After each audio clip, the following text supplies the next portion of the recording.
Hey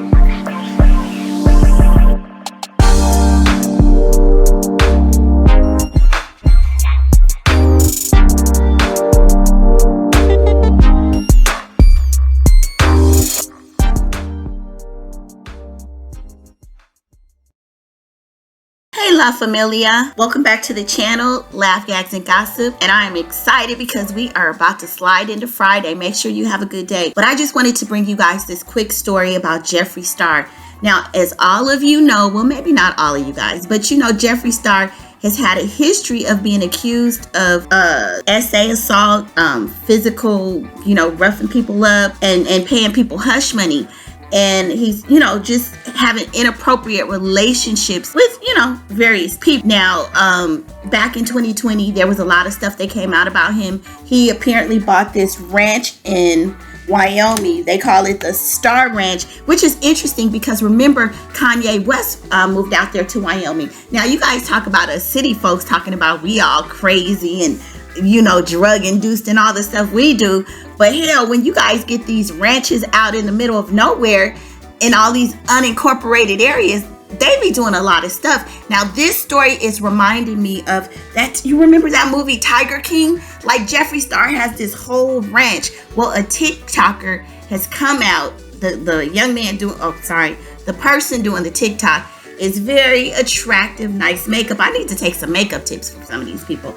But he's talking about Jeffree Star and some of the stuff that's going on that Star Ranch, and it looks like Jeffree Star is not happy about it, and he's trying to silence this person. So let's get into the story because I think this is something that's still brewing. Let's see how this plays out, but get into this story, you guys, and leave your comments and let me know what you think. I think something nefarious is going on at this ranch. Why did you have to move all the way out to Wyoming? Yeah, I know maybe for tax purposes, maybe it's cheaper, to produce your products. I get all of that stuff, but it sounds like behind the scenes, just like in that show Tiger King, it sounds like it's some extracurricular activities going on there. Wink, wink, if you guys get what I'm saying. Anyway, after you watch the video, jump in the comments and let me know your thoughts, and I'll see you on the next video. Don't forget to like, share, and subscribe.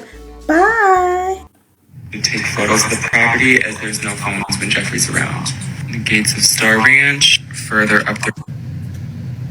Take photos of the property as there's no phones when Jeffree's around. The gates of Star Ranch, further up the... Hi guys. So before I even had a chance to speak about my experiences on Star Ranch, I got a little present from our friend, Miss Jeffree Lynn. My very own cease and desist letter. I'm not scared of the truth. I know what went on, and I'm not afraid to bring that to light for everybody else. And here's something that not a lot of people know about, but back in 2020, when Jeffree got canceled for the first time, there's a reason he got canceled, and it's because of the influencers that are out here in LA and the IG influencers, because they got a hold of a little bit of information that wasn't released to the public, and those bridges that he had in LA were burned, and they pushed that whole cancellation forward for him and made that a whole thing, and that info didn't even get released to the public. He was canceled on stuff that wasn't even not even under the surface of what was going on. But that's a different story, because what we're talking about today is why he fled from LA to Wyoming to try and be relevant again and hide from his little past things that he had going on. And I can tell you that the drug abuse, the exploitation, the narcissism is so rampant on that ranch. It's mind-boggling. It's scary that after everything that's gone on, this is still allowed because he can buy a mansion in the middle of nowhere and just have people cater to him still. It's mind-blowing. And everybody knows about Jeffree's best friend. And I'm not talking about my ex-best friend, Boom.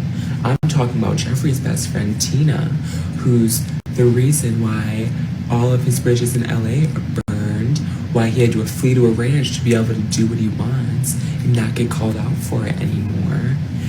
The way he would put my friend Boom in danger to be able to have his fix, I will never be able to forgive or forget. The situations that he was put in is criminal. It's wrong, and it disgusts me to this day. And before any of you try to call me out or question the validity of what I'm talking about, I'll leave you with a little bit more proof of my connections to Jeffree. This was me when I visited Jeffree's warehouse to help him clean it out because he was closing that one down to move his warehousing to where they manufacture his products in Denver, and I was sent home with my little goodie bag. Boom literally took this picture of me, literally behind the scenes, packing everything up to ship it to the Denver location. Take photos of the property as there's no phones when Jeffree's around. The gates of Star Ranch, further up the... Hi guys.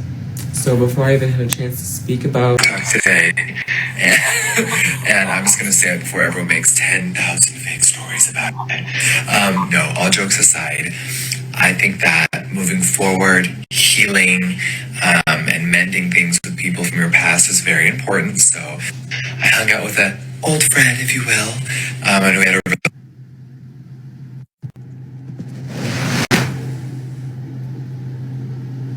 pause to read because what you just saw was the cease and desist plea I received from Jeffree Cohen, Star's attorney, on April 26th. The plea is saying refrain from speaking out any further to prevent legal action. Now let me put out some facts. I am not under an NDA. Nothing that I am saying or doing is illegal. I am speaking the truth in my experiences that have happened to me firsthand. This being said, this is not my first attempt at speaking out and telling the truth. You can see on the cease and desist, it was drawn up and sent out on April 22nd after I made my first TikToks trying to tell of my experiences. Those TikToks are no longer up. I have made a total of 5 TikToks, 2 of which remain. Now, unfortunately for me and Boom are no longer on good terms, and once he saw those TikToks, he alerted Jeffree.